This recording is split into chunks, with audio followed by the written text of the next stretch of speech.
আবারও জামাত চরমনাই ঐক্যের সুবাতাস, ঐক্য হবে। দুই দলের নেতারা সিরিয়াস, ঐক্য হবে। তবে এই যে নাটকীয়তা উত্তেজনা, এটা আপনারা এই জানুয়ারির 18-19 তারিখ পর্যন্ত দেখতে পাবেন। তার আগে চূড়ান্ত সমাধান হবে না। পক্ষে বিপক্ষে বলা, কিছু কাদা ছড়াছড়ি, দল কষাকষি, পার্টি হিসেবে একে অপরকে চাপে রাখা। চরমনাই প্রচার করবে যে জামাতের বিরুদ্ধে অমুক আলেমরা ফতোয়া দিচ্ছে, এই বলছে সেই বলছে, এই যে জামাতের অমুকের মনোনয়নপত্র বাতিল হলো, নানান কিছু বলবে, বাট তার মধ্য দিয়ে ঐক্য হবে। জামাত আমিরের প্রখর বুদ্ধিমত্তায় এবং তার অত্যন্ত কূটকৌশলে যারা ইয়েলো জার্নালিজমের আওতায় পড়ে, এরা নিজেদের জুতা দিয়ে নিজের গালেই ঠাস ঠাস ঠাস ঠাস করে প্রকাশ করে বাড়ি মেরেছে। অনেকগুলো, একটা নয়, অনেকগুলো বাড়ি মেরেছে এবং এই বাড়িগুলো খেতে জামাত আমির তাদেরকে বাধ্য করেছে। এদের না আছে কোনো নীতি নৈতিকতা, না আছে কোনো নিয়ম কানুন, কোনো কিছুর তোয়াক্কা করে না এরা। জাস্ট স্রেফ একটা গুজবের বশবর্তী হয়ে কাউকে কখনো একেবারে মাটির নিচে দাবিয়ে দিচ্ছে, আবার কাউকে আকাশে তুলে দিচ্ছে। মির্জা ফখরুল সাহেব আমার উসমানের নামই জানে না, সারা বিশ্বে আমার উসমানের নাম জানে, মির্জা ফখরুল জানে না। মির্জা ফখরুল যদি বয়সের ভারে আমার উসমানের নাম না জানে, তাহলে সে কিভাবে এমপি ইলেকশন করবে? ইতিমধ্যে সাংবাদিক ইলিয়াস হোসেন তার ফেসবুকে বলেছে, আদির প্রধান খুনি অর্থাৎ যিনি খুন করেছেন তার সর্বশেষ মোবাইল ট্র্যাক ডিএসএস দেখিয়েছে একজন ব্রিগেডিয়ার জেনারেলের বাড়ি নাকি সেটা ছিল। যদি এটি সত্য হয় তাহলে ধরে নিতে হবে ফ্যাসিস্টরা রাষ্ট্রের গুরুত্বপূর্ণ পদে এখনো বহাল আছে। বিচার চায়, বিচার। সে বিচারটা কার কাছে চায়? আমেরিকার কাছে চায়, চীনের কাছে চায়, না বাংলাদেশের সরকারের কাছে চায়। আর বাংলাদেশের সরকার বলতে আমরা একজনকেই বুঝি, হ্যাঁ ভাই, একজনকেই বুঝি, ডক্টর ইউনূস স্যার। ওনার কাছে এই বিচারটা যাচ্ছে, কিন্তু ইউনূস স্যার কি কোনো জবাব দিচ্ছে? হ্যাঁ, ওনার পক্ষ থেকে গোয়েন্দা বিভাগ যে জবাবটা দিছিল, সে জবাবের সাথে বর্তমানের অবস্থা মিলে না। হ্যাঁ, মিলে না। গোয়েন্দা বিভাগ আমাদেরকে কি বলছে? যে সে ভারতের দিকে চলে গেছে, এরকম একটা ইঙ্গিত দিছে। বাংলাদেশের নাই, মোটামুটি এই ইঙ্গিতটাই তো দিছে, কিন্তু আসামি দাবি করতেছে সে দুবাইতে আছে। জুলাই আন্দোলনে আমাকে আমি কখনোই মাস্টার মাইন্ড হিসেবে দেখি না।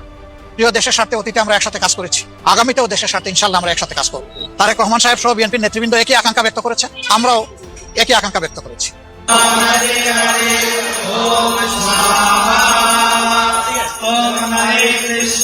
ওর চোখ দেখতে পাচ্ছি তো, ওর চোখ দেখে আমি বুঝতে পারতেছি এগুলা ঠোঁটের আগার কথা, ব্রেন থেকে না, ঠোঁটের আগা, মুখস্থ করা কথা। হ্যাঁ ভাই, মুখস্থ করা কথা। আর সে কেনই কথাগুলো বলতেছে? ওই যে তার মা বাপ সহকারে 11 জনকে ধরে রাখছে, ওই জন্য সে সামনে আসছে। কিন্তু এই মা বাপ বা তার গার্লফ্রেন্ড, বউ, এদেরকে যদি না ধরতো তাহলে কি আসতো? হ্যাঁ, তারপরেও সে আসতো। কারণ কি জানেন? তাকে নিয়ে কেউ খেলতেছে, তার পিছনে কেউ আছে যা শিখাই দিতেছে, সে তাই বলতেছে। আজকের আমি আপনাদেরকে বলতে বাধ্য হচ্ছি, হাসিনা পতনের মূল architect doctor Jamaat is determined যে চরমনাই সাহিত্য ঐক্য জরুরি। চরমনাই ইজ অলসো সিরিয়াস যে there is no alternative to alliance with Jamaat Islami, এবং চরমনাইয়ের জন্য পিছু হটার কোনো সুযোগ নেই। এখন পর্যন্ত আমরা সার্বিক পরিস্থিতি যতটুকু বিশ্লেষণ করেছি, এই জামাত চরমনাই ঐক্য সম্পর্কে যতটুকু খবর কালেক্ট করতে পেরেছি, তার সার কথা দাঁড়ায় দুই দল ঐক্যের ব্যাপারে এখনো সিরিয়াস, এবং ঐক্যের বিষয়ে তারা জনগণের কাছে যে ভোট চাচ্ছে। দেখেন, এখানে কিন্তু আরেকটা বিষয় আছে রাজনীতিতে। হঠাৎ করে দেখবেন যে রাজনীতিতে, এটা রহস্যজনক, এটা নিয়ে আমরা আলাদা আলোচনা করবো। রাজনীতিতে ভোট চাওয়া, জনগণকে কনভিন্স করা, এটা নাই হয়ে গেছে। এখন রাজনীতিতে বিএনপি জামাত মিলে জাতীয় সরকার গঠন করা হবে কি হবে না, বিএনপি জামাত সম্পর্ক কি, কার সাথে কার জোট হলো, কে কয়টা ছাড়লো, চারদিকে ঘটনা এগুলো, এর বাইরে কোনো রাজনীতি নেই, কোনো আলোচনা নেই। চারদিকে রাজনীতির আলাপ, এটা ভেরি ডেঞ্জারাস। জনগণের ভোট এখানে মুখ্য হচ্ছে না। দেখেন আমরা আসলে কোথায় আছি, এটা অ্যালার্মিং। জনগণ কোন পক্ষে, জনগণ কাকে ভোট দিবে, জনগণের ভোট যে বেশি পাবে তারা ক্ষমতা, হিসাব নিকাশ এইখানে। অথচ এগুলো নিয়ে আমাদের কোনো কথাই নেই। বিএনপি বলেন, জামাত বলেন, তারা সবাই এনসিপি কিভাবে থাকবে, চরমনাই কিভাবে থাকবে, ঘটনা এগুলো। তার মধ্যে আবার বিএনপি জামাত ঐক্য, জাতীয় সরকার সমঝোতা, এগুলো নিয়ে বেশি আলোচনা হচ্ছে। রাজনীতিতে এরকম অনেক অশনি সংকেত, অ্যালার্মিং নিউজ আছে। তার মধ্যে যতটুকু জিও পলিটিক্স চলছে, যে জনগণের ভোট বা জনগণের কাছে যাওয়া, এই জায়গাটা আমরা দেখতে পাচ্ছি যে জামাত এবং চরমনাই, বোধ জামাত চরমনাই, তারা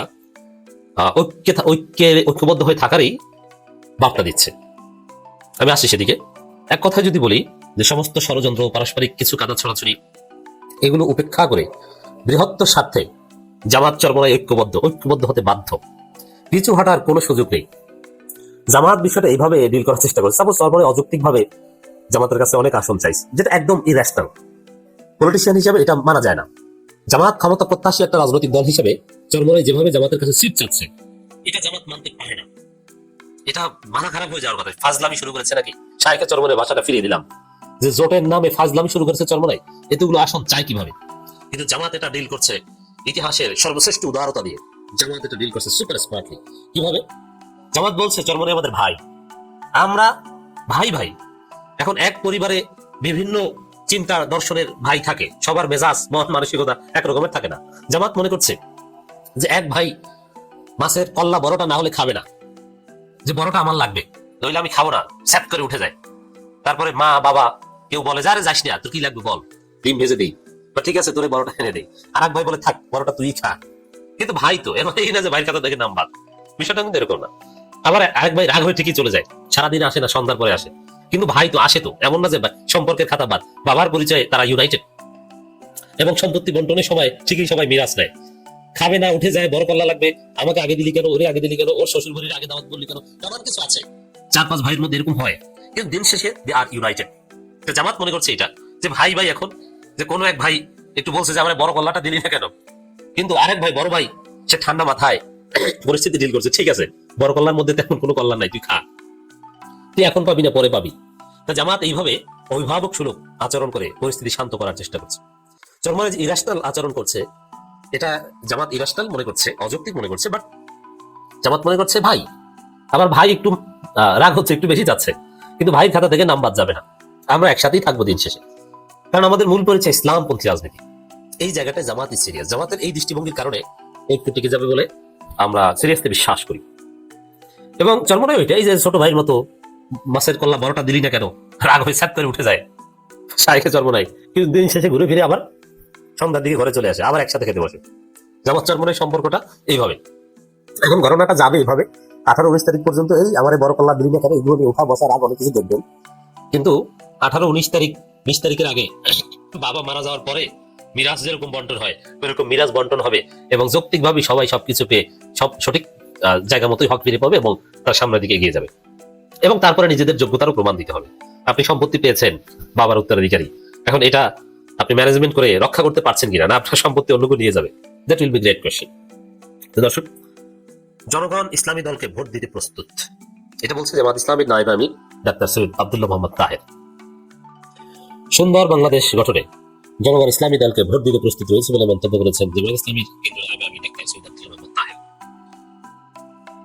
ডাক্তার সৈয়দ আব্দুল্লাহ মোহাম্মদ তাহের বলেন, দেখেন এই কথাটাই যদি আমি বিশ্লেষণ করি, ইসলামী দলকে ভোট দিতে প্রস্তুত, মানে জামাত চরমনাইকে ভোট দিতে প্রস্তুত হয়। জামাত তৈরি চরম এনসিপির সাথে জোট করলো, জামাত চরমনাই জোটের যে একটা গুরুত্ব, ইসলামী জোটের, ইসলামপন্থী জোট, এখন যত হুজুরাই ফতোয়া দেবে, ওটা ওই যে 101 হুজুরের ফতোয়াটা দেবে, ওগুলো বানোয়াট।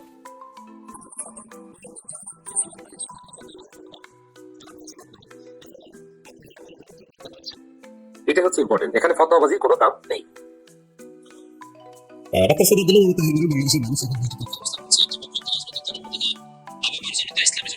তাহের ইসলামী জোট, এই যে ইসলামী জোটের কথা বলছেন ডাক্তার তাহের, এটা কোন জোট? এটা জামাত চরমনাই জোট। এর মানে জামাত জনগণের কাছে ভোট চাচ্ছে বা জনগণের কাছে যাচ্ছে, জনগণের কাছে বার্তা দিচ্ছে জামাত চরমনাই জোট হিসাবে। বিএনপির বিরুদ্ধে জামাত স্টিল নিজেদেরকে উপস্থাপন করছে জামাত চরমনাই জোট হিসাবে। ডাক্তার সৈয়দ আব্দুল্লাহ মোহাম্মদ তাহেরের বক্তব্যে একদম স্পষ্ট। এটা থেকে স্পষ্ট বোঝা যায় on the other hand Charmonai Gazi Ataur রহমানের বক্তব্য থেকেও যে না, জামাত চরমনাই ঐক্য হতে যাচ্ছে। জামাত আমিরের প্রখর বুদ্ধিমত্তায় এবং তার অত্যন্ত কূটকৌশলে যারা ইয়েলো জার্নালিজমের আওতায় পড়ে, এরা নিজেদের জুতা দিয়ে নিজের গালেই ঠাস ঠাস ঠাস ঠাস করে টকাশ করে বাড়ি মেরেছে।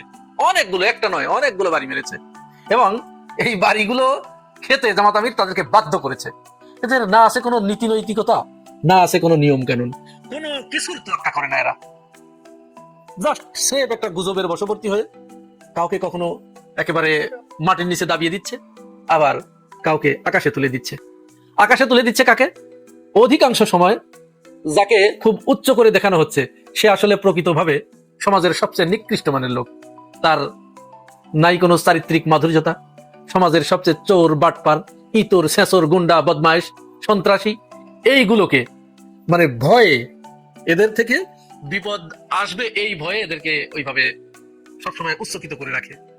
আর যেগুলো সমাজের সবচেয়ে ভদ্র, নম্র, সভ্য, এরা তো আর থাপ্পড় মারতে পারে না, চাঁদাবাজি করতে পারে না, বা ঘুষও দেয় না, যার কারণে এদেরকে ওইভাবে একেবারে মাটির নিচে দাবিয়ে দেয়। এই যে দাবিয়ে দেয়, এটা কিন্তু আবার ওই সেসরগুলোর বুদ্ধিতে, পরামর্শে। কারণ এই লোকগুলো থাকলে পরে তো ওদের সমস্যা। ঠিক যেমন উসমান হাদি থাকলে এদেশে যারা ওই যে এলিট শ্রেণী, সোশ্যাল এলিট যারা, আরবান এলিট যারা, এইগুলোর তো ভাত মরে যেত। যার কারণে তারা অত্যন্ত সুকৌশলে ওসমান হাদিকে এই দুনিয়ার বুক থেকে সরিয়ে দিয়েছে। এরকমই আগাগুড়াই এরকম হয়। এমনই একটি ঘটনা ঘটেছে জামাত আমিরের সাথে। দীর্ঘদিন ধরেই আমরা দেখে আসছি, সেই 2017 সাল থেকে, 17 সাল বলি কেন, তারও আগে থেকে যদি যাই, জামাতের পিছনে কেন যেন এই মিডিয়াগুলো উঠে পড়ে লেগেছে। এরা জামাতের কোনো ভালো দেখতে পায় না। অথচ অন্যান্য রাজনৈতিক দলের মতো জামাত ইসলামের ভিতরে কি কোনো দলীয় কন্দল আছে? নিজেরা মারামারি করে কখনো এক গ্রুপ আর এক গ্রুপকে হত্যা করেছে এরকম কোন নজির আছে? না, নাই তো। তারপরে কখনো ইতিপূর্বে তারা তো কয়েকটা মন্ত্রণালয় চালিয়েছে, তো তাদের সেই মন্ত্রণালয়ে দূরবীন দিয়েও কোনো দুর্নীতির অভিযোগ খুঁজে পাওয়া যায় নাই। ঠিক একই সময়ে অন্যদের বেলায় যখন কারিগরি দুর্নীতি খুঁজে পাওয়া গেছে, তখন এদের বেলায় খুঁজে পাওয়া যায় নাই। এরা সমাজের কাউকে মাথার উপরে বাড়ি মারে না, একজনের মেয়েকে জোর করে অপহরণ করে নিয়ে যায় না, চাঁদাবাজি করে না, দুর্নীতি করে না, লুটপাট করে না, অর্থ পাচার করে না, নদী দখল, চর দখল, বালু দখল, হাট দখল, মাঠ দখল, ঘাট দখল, টেম্পো স্ট্যান্ড দখল, এগুলো কখনো করা দেখেছেন? দেখেন নাই, কোনোদিন দেখবেও না। কিন্তু এই লোকগুলো, এই মিডিয়াগুলো, তারপরেও কেন যেন সবসময় এদের পিছনেই লেগে থাকে। এদের যত দোষ এই সমাজে, এরা না থাকলে সমাজ খুব ভালো চলতো। মানে অবস্থাটা এরকম হয়ে গেছে যে দুর্নীতি এখানে ফ্যাশন হয়ে গেছে, চুরি এখানে ফ্যাশন হয়ে গেছে, আর এই মিডিয়াগুলো তাদেরকে উলঙ্গ সাপোর্ট দিয়ে আরো সেই চুরি করতে তাদেরকে উদ্বুদ্ধ করছে, দুর্নীতি করতে উদ্বুদ্ধ করছে। এদের সামনে শুধু একটাই মাত্র মূলাটা কি? চেতনা, 71-এর চেতনা। 71-এর চেতনার মূলা এদের সামনে থাকলে সব জায়েজ।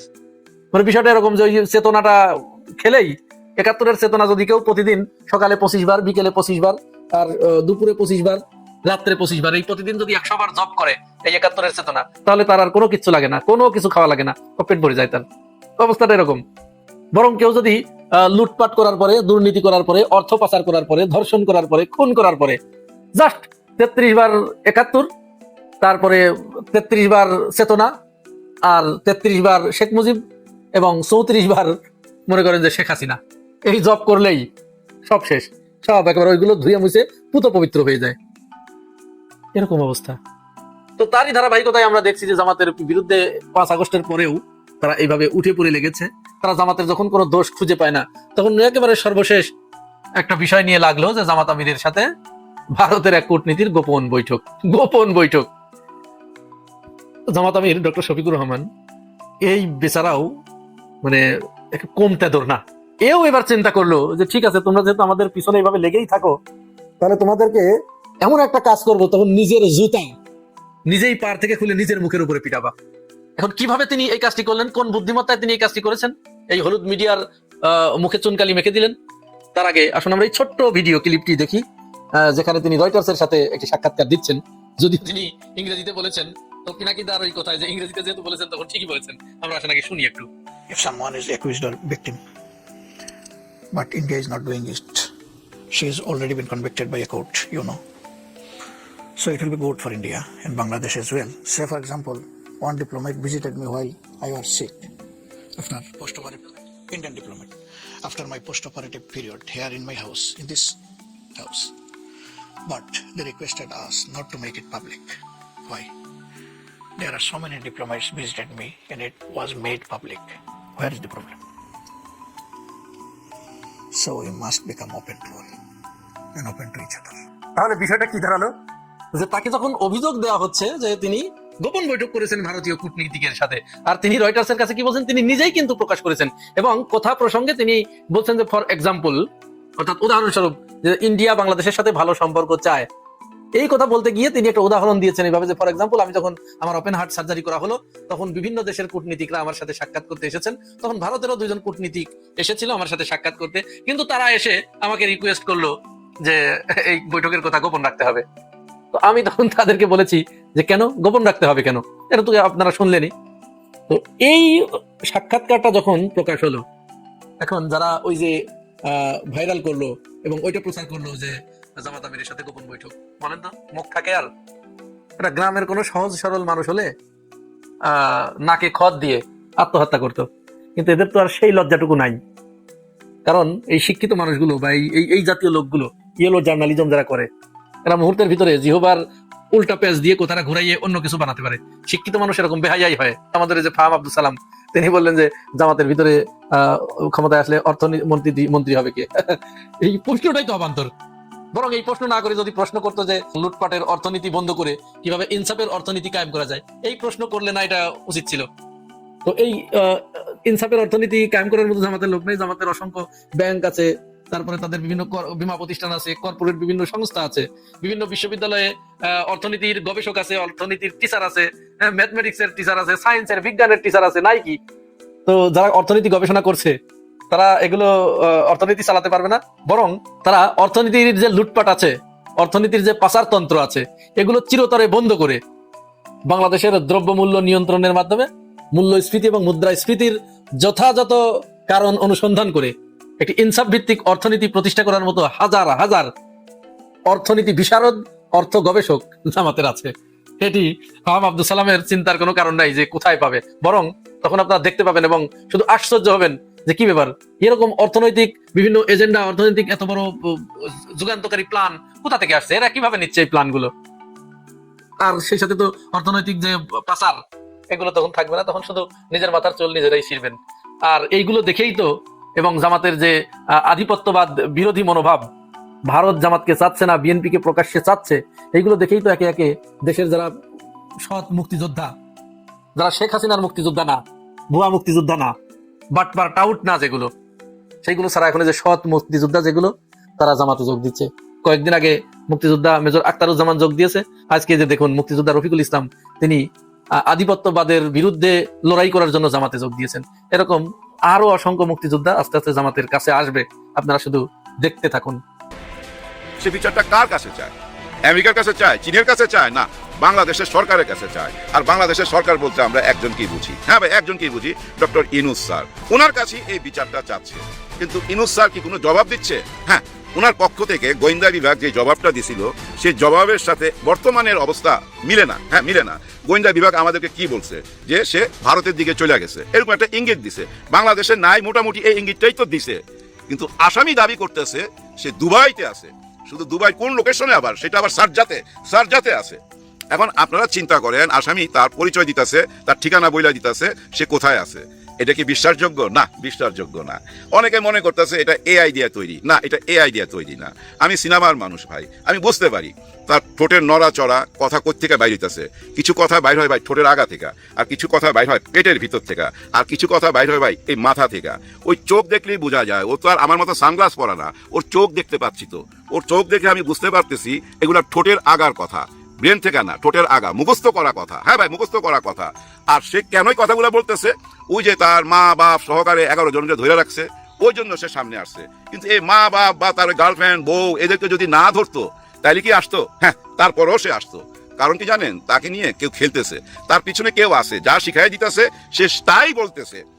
আজকে একটা ভিডিও দেখলাম, এই ভিডিওতে সে বৈশা কথা বলতেছে, বোঝা যায় বৈশা কথা বলতেছে, যদিও বোঝার কোনো ক্ষমতা নাই, কারণ ক্যামেরাটা ঠিক এই জায়গাটা রাখে, ব্যাকগ্রাউন্ড যেন দেখা না যায়। তারপরে যে সে বৈশা রয়েছে, একটা লাল চেয়ার বা প্লাস্টিকের চেয়ার বা সোফা, এরকম একটা কর্নার দেখা যাচ্ছে, তার মানে সে বৈশা কথা বলতেছে রিল্যাক্স মুডে। হ্যাঁ, রিল্যাক্স মুডে কথা বলতেছে। তার এই লাস্ট ভিডিওটা, মানে আমি 3টা দেখছি, জানি না কয়টা আপনারা দেখছেন, আমি 3টা দেখছি। শেষ যেটা দেখছি, এর পিছনে উদ্দেশ্য ছিল, বিরাট বড় একটা উদ্দেশ্য।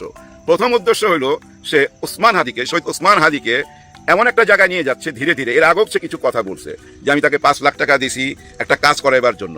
তার মানে ওসমান হাদি তদবির করতো, এবং সে এই কথাও বলছে যে আমি ওনাকে চেকে দিতে চাইছি, উনি বলছে না, ক্যাশ লাগবে, আর অ্যাডভান্স ছাড়া কাজ করা যাবে না। তার মানে দেখেন, সে ভিডিওতে ওসমান হাদির দিকে এমন কিছু ইঙ্গিত করতেছে যে আপনার মনের মধ্যে প্রশ্ন চলে আসবে, ওসমান হাদি তাইলে কি তলে তলে ওই তদবির ব্যবসা করতো? এর কাছ থেকে নাইলে 5 লক্ষ টাকা নিল কেন? তারপরে সে কি বলতেছে, 200 গেঞ্জি দেওয়ার জন্য তাকে খুব চাপ দিছে, টেলিফোন করছে। আপনারা তাকে জিজ্ঞাসা করেন, মানে ওসমান হাদির সঙ্গে যারা ছিল তাদেরকে জিজ্ঞাসা করতে বলতেছে। এ পর্যন্ত বলা ঠিক আছে, আচ্ছা ধরে নিলাম, এগুলো হইতে পারে, এগুলো আমরা বিশ্বাস করতেও চাই আবার করতেও চাই না, এগুলো সবই প্রমাণ পাওয়া যাবে ওসমান হাদির আশেপাশে যারা আছে তাদের সঙ্গে কথা বললে। কিন্তু আজকে যেটা বললো, এটা একটা ভয়াবহ ব্যাপার, যে তাকে পার কইরা দিছে, মানে যে লোকটা, কি মোল্লা জানো নাম, ওই লোকটা যে তাকে পার কইরা দিছে, সে কে? সে হচ্ছে কি র্যাবের সোর্স। সে বলতেছে যে র্যাবের সোর্স উত্তরায় থাকতো, তাকে নিয়ে সেফ জোনে রাখছে 1 রাত। তারপরে তাকে বলছে যে দেখো, ফেসবুকে ইউটিউবে ছড়াইয়া গেছে, তুমি এটা করছো, এই ঘটনা তুমি ঘটাইছো, তোমাকে কিন্তু ছাড়বে না, তুমি পালাইয়া যাও। তাহলে কি করে পালামু? সেই লোক তাকে ব্যবস্থা করে দিছে, সেই র্যাবের সোর্স তাকে সেই ব্যবস্থা করে পার করে দিছে। সেই মোল্লাই তাকে ভারত হইয়া বা অথবা মনে করেন ঢাকা এয়ারপোর্ট দিয়া কিভাবে পার করছে এটা ওই মোল্লাকে ধরলে বোঝা যাবে। এটাও সে শিখাই দিতেছে যে ওরে ধরেন, ওর নাম কি আমি ঠিক বুঝি নাই, সরি, নামটা আবার পরে আপনারা জানা নিয়েন, ওর ভিডিও দেখলেই বুঝতে পারবেন। ওকে ধরতে ইঙ্গিত দিয়ে দিচ্ছে বাংলাদেশ পুলিশকে যে ওরে ধরলেই আপনি সত্যটা জানতে পারবেন। আবার তার নাম কেন বলতেছে, সে এত বড় উপকার করলো, তারে দুবাই পর্যন্ত পৌঁছাই দিল, তারপরও তার নাম কেন বলতেছে? এই জন্য বলতেছে তার সন্দেহ সেই তাকে এই খুনি বানাইছে। হ্যাঁ, সে আসল খুনিকে লুকায়া তাকে খুনি বানাইছে এবং এই জন্যই তাকে পার কইরা দিয়া যদি পালায়া যা, পার কইরা দিয়া তাকে খুনি বানাইছে, এটা সে বলতে চাচ্ছে। এখানেই শেষ না, শেষের দিকে একটা মারাত্মক কথা বলছে, সেটার জন্যই সে এই ভিডিওটা করছে। এটাই তার মূল ইঙ্গিত, মূল টার্গেট কি সেটা সে বলতেছে যে এই খুনের পিছনে শিবির এবং জামাতের হাত থাকতে পারে। এটা বইলাই সে ভিডিওটা শেষ করছে, বুঝছেন? মানে এন্ড ক্লাইম্যাক্সটা সে রেখে দিছে। লাস্টে কি বলবে, যা কিছু বলছে ইনায়া বিনায়, আমার মারে ধরছে, আমার 65 লক্ষ টাকা ব্যাংকে, এটা আমার হালাল টাকা, রোজগারের টাকা, হাবি জাবি বহুত কথা বলার পর লাস্টে ইঙ্গিত দিল জামাতে ইসলাম এবং শিবিরের দিকে। তার মানে কি জানেন, ওই যে কিছুদিন আগে কিছু কথা শুনছেন না, কেউ কেউ বলতো ও গিনিপিক, ও তেলাপোকা, ও ব্যাং, ওরে দিয়া পরীক্ষা নিরীক্ষা করছে, এটা ম্যাটিকুলাস ডিজাইনের মধ্যে দিয়ে এই ঘটনাটা ঘটছে। মানে শহীদ ওসমান হাদির এই ঘটনাটা ঘটানো হয়েছে একটা অঙ্কের মাধ্যমে, মানে তাকে আমরা শেষ করে দিয়া পরে আমরা এটা দোষ দিব পার্শ্ববর্তী দেশ বা আওয়ামী লীগ, এরকম কারো দিকে আমরা দোষটা দিব, এরকম একটা ডিজাইন করছে, বুঝছেন? তার মানে কি জানেন, এই আসামি এখন তারও হইয়া এইসব বয়ান দিয়া বিভ্রান্তকর কথাবার্তা বইলা আমাদের মাইন্ড ডাইভার্ট করে দিচ্ছে। কিন্তু আমরা কি তা হমু? নিশ্চয়ই না। দেখেন, ও যদি দুবাইতে থাকতো, দুবাইতে থাকলে ডক্টর ইউনূস স্যার কি করতে পারে সে জানে। আপনাদের মনে আছে 5ই আগস্টের পর, আপনাদের মনে আছে সৌদি আরব বা কোথায় জানো, আমার ঠিক এই মুহূর্তে মনে নাই, মনে হয় সৌদি আরবেতেই ওই যে আমাদের কিছু শ্রমিক ভাই ধরা খাইছিল 5ই আগস্টের স্লোগান দিতে যায়, তাদেরকে জেলে ঢুকাইছিল, ডক্টর ইউনূস স্যার টেলিফোন করে তাদেরকে ছুটাইছে, মনে আছে না?